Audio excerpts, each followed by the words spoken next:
की धरती, बाड़मेर की दोरानी धरती में आप लोगों ने इतना प्यार और आशीर्वाद दिया, उसका मैं धन्यवाद करता हूं।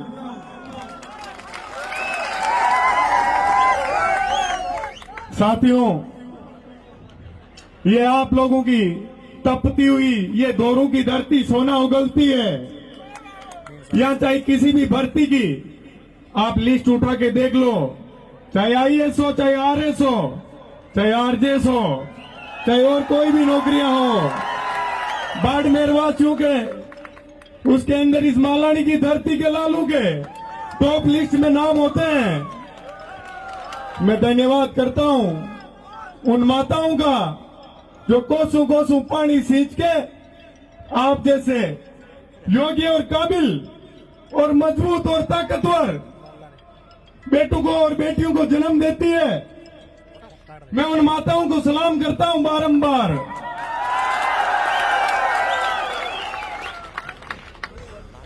साथियों, मेरा बाड़मेर से बड़ा लगाव रहा है, बड़ा जुड़ाव रहा है। यहाँ के गांव गांव से मुझे आशीर्वाद मिलता है। मैं आप लोगों को बताना चाहता हूं मेरे चुनाव के समय की कहानी। जब मेरे ऊपर अत्याचार किया जा रहा था, तब इस बाड़मेर की धरती के लोगों की ताकत थी कि आधी रात को कोर्ट खुल के मेरी जमानत हुई थी। क्या वो ताकत और आशीर्वाद जीवन भर रखोगे मेरे ऊपर? तो मैं आप लोगों के लिए हमेशा जी जान से लड़ने के लिए तैयार रहूंगा। आपके संघर्ष में कंधे से कंधा मिला के मजबूती से हमेशा आप लोगों के साथ रहूंगा।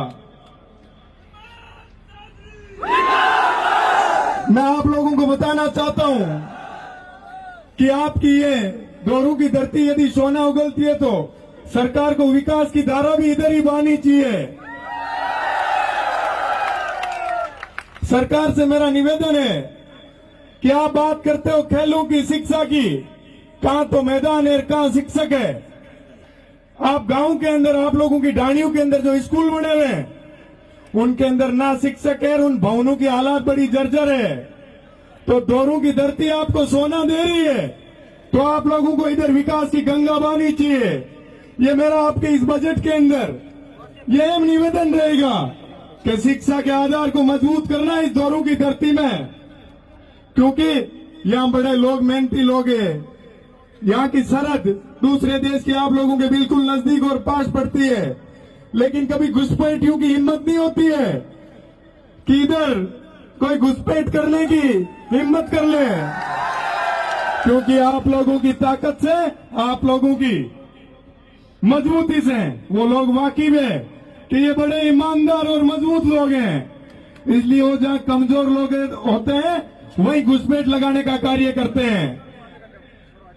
मैं आपको बताना भी चाहता हूं कि मैं काफी लेट हो गया, उसके लिए माफी भी चाहता हूं आप लोगों के बीच आने में, क्योंकि आप लोगों की ये अपनाइत और प्यार मेरे को इतना मिला। मैं बायतू से खेमा बाबा का आशीर्वाद लेके आप लोगों के महाविद्यालय के प्रांगण के अंदर जब रवाना हुआ तो जगह जगह आप लोगों ने अपनी अपनाइत दिखाते हुए, अपना आशीर्वाद देते हुए जो स्वागत और प्यार किया, उसका मैं जीवन पर्यंत ऋणी रहूंगा। साथियों, ये शिक्षा का मंदिर है।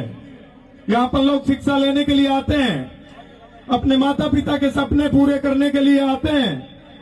तो इस शिक्षा के मंदिर से अपने को शिक्षा जगत के अंदर उसके अहम पटल पे अपने आप को स्थापित करना है, अपनी योग्यता बढ़ानी है, अपनी काबिलियत बढ़ानी है। उसके लिए दिन रात मेहनत करनी है। अपने दिल के अंदर अपने माता पिता की वो संघर्ष करते हुए तस्वीर रखो कि कैसे, चाहे सर्दी हो, गर्मी हो, कितनी मेहनत से वो अपने सपने पूरे करने के लिए मेहनत करते और अपने को पढ़ाते लिखाते हैं। क्या मेहनत करोगे? अच्छा पढ़ोगे, लिखोगे? और मैं बताना चाहूंगा, जैसे आप लोगों ने छात्र संघ अध्यक्ष चुना है, पूरा छात्र संघ चुना है, उन लोगों से एक निवेदन करूंगा कि इन लोगों ने जिस उम्मीद के साथ, जिन सपनों के साथ आप लोगों को चुना है, उन पे आप लोगों को खरा उतरना है। क्योंकि आप लोग जिस पे भरोसा करते हो पूरा 100% करते हो और दिल से करते हो। ये मैंने मेरे चुनाव में देखा है, जब यहां से गांव ढाणी ढाणी के लोग मेरे लिए मजबूती से लड़ रहे थे, मेरे संघर्ष के अंदर मेरे साथ कंधे से कंधा मिला के मजबूती से साथ डट के खड़े थे। मेरे लिए खून बहाने की जरूरत पड़ी तो खून भी बहा रहे थे, पसीना भी बहा रहे थे। मैं आप लोगों के बीच में आने के लिए, जब से छात्र संघ अध्यक्ष बना हूं तब से आप लोगों के बीच आने के लिए काफी उत्सुक था, पर ये मुझे शुभ अवसर मिला। ये मेरा सौभाग्य है कि आज आप लोगों के बीच आके और इतना मुझे आशीर्वाद मिला और आपने खूब सारा प्यार किया। साथियों, सबसे ज्यादा संघर्ष के लिए कोई लोग जाने जाते हैं, कोई क्षेत्र जाना जाता है, तो वो आपकी ये मालानी की भूमि, ये बाड़मेर है। संघर्ष अपने जैन में है, मजबूती से करना है जीवन में। अच्छे ओहदों पे स्थापित होके अपने माता पिता के, अपने गांव ढाणी के, अपने रिश्तेदारों के, अपने जिले के और अपने प्रदेश और देश के लोगों के सपनों पे खरा उतरना है, क्योंकि आप लोग देश और प्रदेश का भविष्य हो।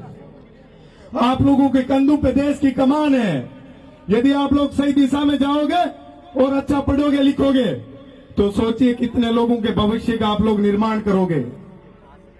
आप लोग देख लो, झोंपड़ियों में पढ़ लिख के और यदि कोई आईएएस बनता है और इस देश के अंदर वो फिर सेवाएं देते हैं, भ्रष्टाचार खत्म करने का प्रयास कर रहे हैं, तो वो इस दोरू की धरती के लाल है, क्योंकि उन्होंने बहुत संघर्ष किया जीवन में। उनके माता पिता ने खूब संघर्ष किया है। मैं तो आप लोगों की भावनाओं से जुड़ा हुआ हूं, क्योंकि पूरे जिले के अंदर मैं गांव गांव घुमा हुआ हूं। मेरे बड़े भाई मुकेश भाकर जी जब यूथ कांग्रेस का चुनाव लड़ रहे थे तो मैं इस दोरू की धरती के अंदर गांव गांव में घुमा था और आप लोगों ने मुझे खूब सारा आशीर्वाद और प्यार दिया था। उसके लिए भी मैं आप लोगों का ऋणी हूं कि आपने मेरे ऊपर भरोसा जताया था। जो भी व्यक्ति बाड़मेर से राजस्थान विश्वविद्यालय के अंदर आता है, राजधानी में आता है, यदि उनको शिक्षा के संसाधनों में यदि कहीं दिक्कत होती है, मुझे याद करते हैं, मैं आधी रात को भी उन लोगों के लिए हाजिर खड़ा रहता हूं और जीवन भर रहूंगा। जहां भी आप लोग कहीं कमजोर होगे, मैं आऊंगा आप लोगों की आवाज को बुलंद करने के लिए पूरी ताकत के साथ, पूरी टीम के साथ। लेकिन साथियों, ये प्यार और आशीर्वाद हमेशा बनाए रखना, क्योंकि मैं आपकी तरह एक छोटे से गांव से आता हूं, किसान परिवार से आता हूं। आप लोगों की आशीर्वाद के बदौलत ही छात्र संघ अध्यक्ष बनके आप लोगों के बीच में लौटा हूं। मैं चाहता हूं कि आपके बाड़मेर जिले के जो मजबूत और परिश्रम करने वाले छात्र हैं, वो जीवन में आगे बढ़े। उनके लिए मैं हमेशा प्रयत्न करता रहता हूं। मैं इसी के साथ आप समस्त विद्यार्थियों का, मेरे भाइयों बहनों का और बाड़मेर के मौजूद मेहमानगण और जनप्रतिनिधिगणों का मैं धन्यवाद करूंगा। अब अपन जयकारा लगाएंगे जय हिंद का, और जय हिंद की गूंज जानी चाहिए सीमा से पार, लोगों को सुनाई देना चाहिए। जय हिंद, जय हिंद, जय हिंद। धन्यवाद साथियों।